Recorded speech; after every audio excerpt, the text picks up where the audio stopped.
Digital Foundry is proudly sponsored by the Logitech G935 headset. Next generation consoles are slowly but surely becoming a known quantity, and Microsoft has now come out with more concrete information regarding its next gen Scarlett hardware at E3. Hardware accelerated ray tracing support, Navi based GPU design, fast GDDR6, and a massive CPU upgrade with AMD's Zen 2 processor. All that information though is very much so in the realm of the theoretical, and we can only really guess as to the extent of these upgrades and their effects on game simulation and visuals when such specs are used as the basis for next-gen games. Basically, we need to know more.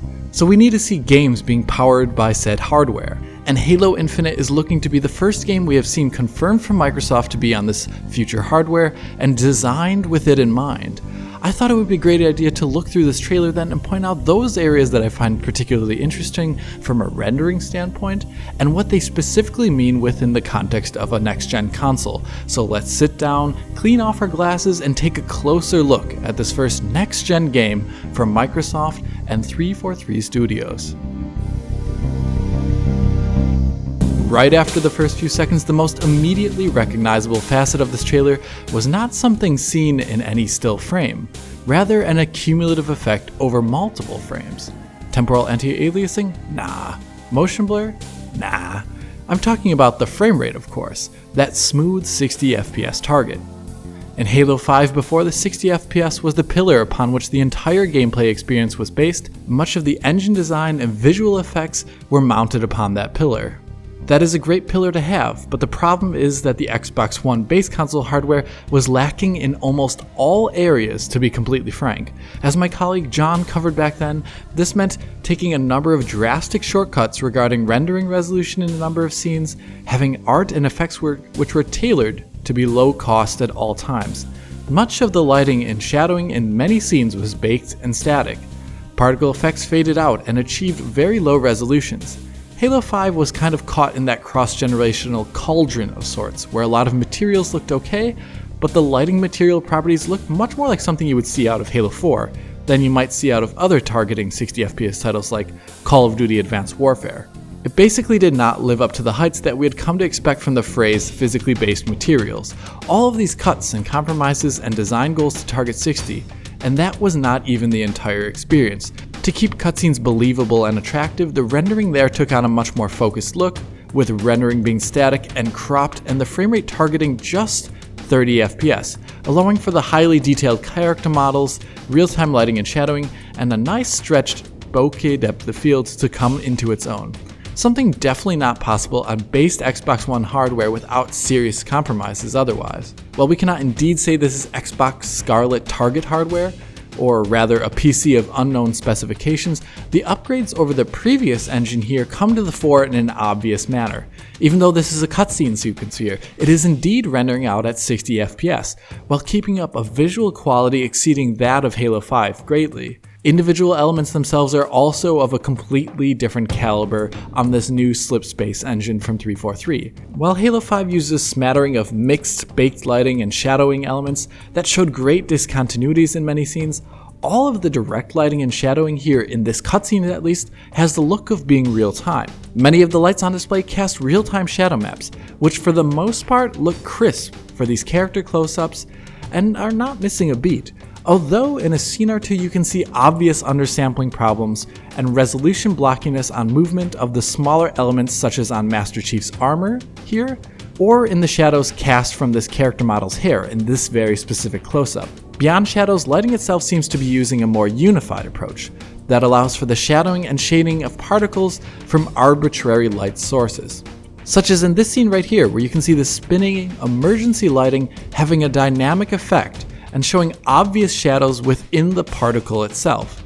And this effect is not necessarily seen in every game, and is something which gives a greater unity to the scene and unifying its disparate elements of lighting. So opaque and transparent elements seem to be lit in a more unified fashion, unlike it was in Halo 5. Speaking of these smoke particle effects here, an interesting bit that caught my eye was how the smoke parted and moved out of the way, showcasing a turbulence and physicality as the character model here fell to the floor. Previously in real time, I've only ever seen such a volumetric smoke effect for particles in the PC versions of games, such as in the Metro series, Stalker, or rather awesomely in Batman Arkham Knight. Though in those games, it is an extremely expensive setting on average. Given this game's 60 FPS target, I would more likely imagine that this is just a nicely artist-authored effect and static for that cutscene, handmade basically, and not some systemic procedural smoky particle simulation. But I'm definitely very happy to be wrong here if that is the case.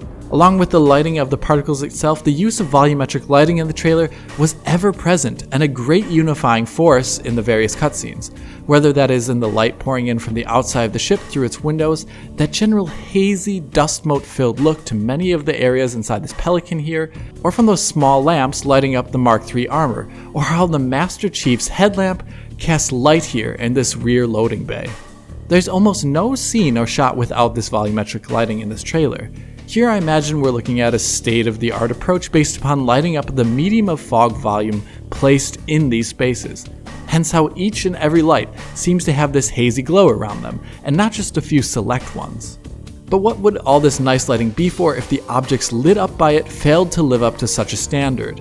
This is really the part of the trailer where I am most particularly happy that we're finally moving beyond that base Xbox One hardware. The apparent polygon budget for individual objects is drastically higher looking than Halo 5 before it.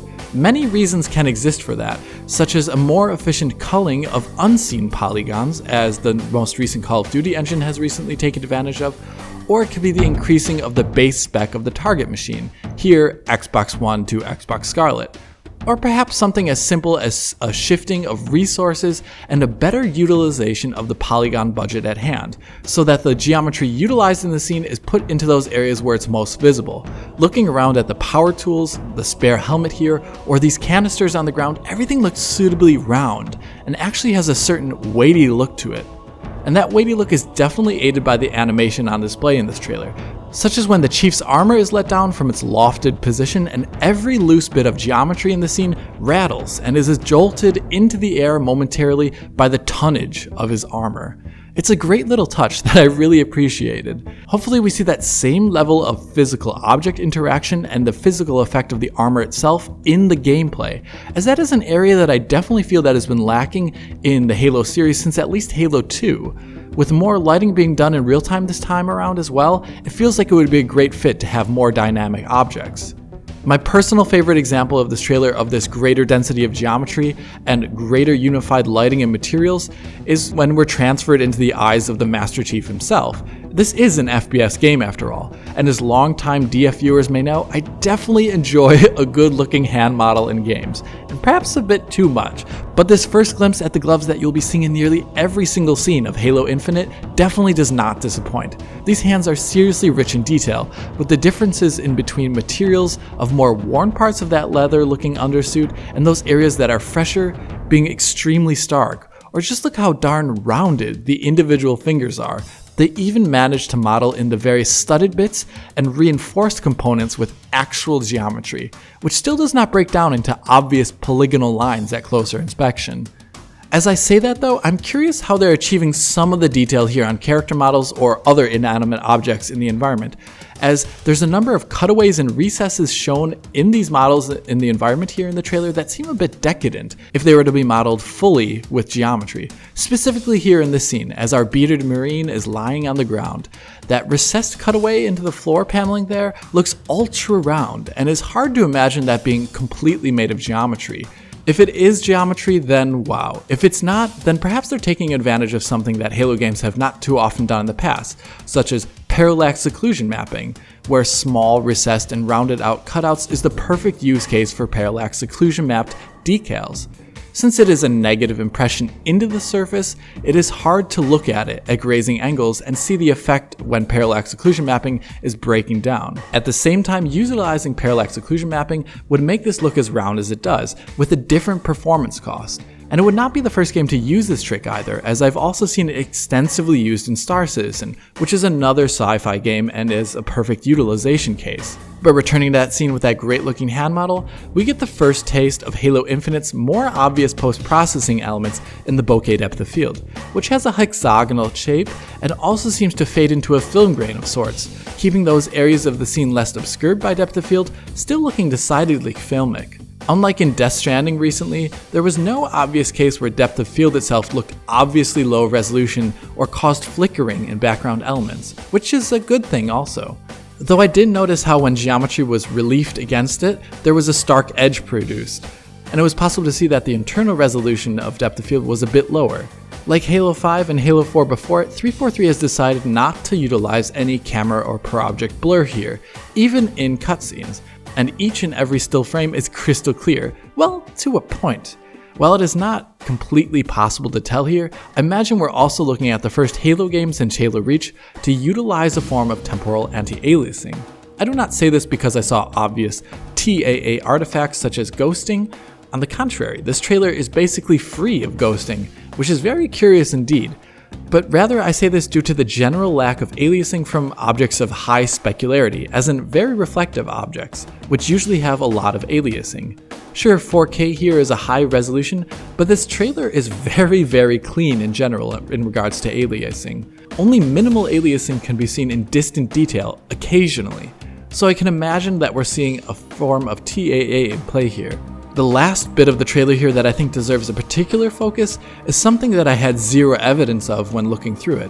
While Microsoft's full-on Scarlett reveal made mention of ray tracing, next-gen ray tracing. It's real-time because it's hardware accelerated for the first time ever. I could find zero evidence for any of the obvious types of ray tracing that we've at least come to see in the PC space. Ray trace shadows? Well, here in many scenes they show undersampling and obvious shadow map resolution problems. Ray traced ambient occlusion? Well, when occluded, the ambient occlusion actually does disappear like any other screen space technique. And ray trace reflections? Well, at multiple points in the trailer you can see those areas where select surfaces shiny enough for obvious reflections have cutoff lines from when there's no screen space information present, such as at the end of the trailer as the Chief is walking towards the installation control map, and you can see how his arm casts a stark line on the foreground as it cuts off the SSR from the background. You can see this obvious line here where this occurs. Although I had my doubts in this scene where it almost looks like you'd see the Chief's reflection although he's obscured. But even then, that's not at all conclusive. These are just early days of the game before it's released and a surface level reading based upon a trailer. So perhaps the utilization of ray tracing, to whatever degree possible, will become evident over time between now and when the game releases on PC and console in the future. I don't know about you, but I would be very happy to see a Halo game where the Chief's visor can actually reflect the immediate game environment in a realistic way, as shown off in that initial Halo 3 reveal trailer over a decade ago. But it looks like we'll have to wait just to see what actually happens in real gameplay. Speaking of gameplay, although these cutscenes here have a great density and geometric density of the objects in them, we have yet to see how that level of detail and variety holds up across an entire gameplay level, for example. Nor does this trailer give us any great sense as to what the huge leaps in CPU performance mean for a game like Halo, a game with rich AI simulation. Are there going to be bigger battles, more dynamic AI? Will destruction and physics simulation take on a bigger role in these battles? Sadly, this is all unknown at this point, and this trailer didn't really help. And that is really where I have to leave it, as this is as much as we can glean by looking at this footage. Halo Infinite is taking steps that I very much so appreciate, especially with the greater utilization of real-time shadowing and lighting. That really disappointed me in the change-up between Halo Reach and 4 and 5, and it is looking to be visually arresting with a color and artistic palette much closer to Halo 1 than anything 343 has produced to date. And just as I am as satisfied with that bit of detail, I hope you are satisfied with this video here and all the details my eye could at least see when combing through this trailer. If you did like this video, hit that like button and subscribe to the channel.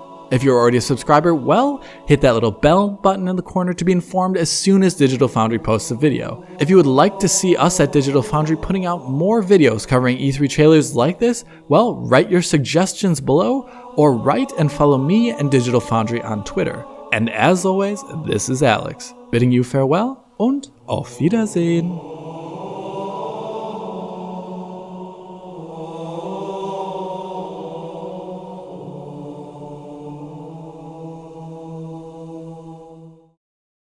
Featuring 2.4 GHz wireless, 50mm Pro G audio drivers, and DTS Headphone X 2.0 surround sound technology under the hood, the G935 headset delivers the ultimate wireless audio solution for gamers, whether you're playing on PC, PlayStation 4, Xbox One, Nintendo Switch, or mobile. Order yours today from Logitech G.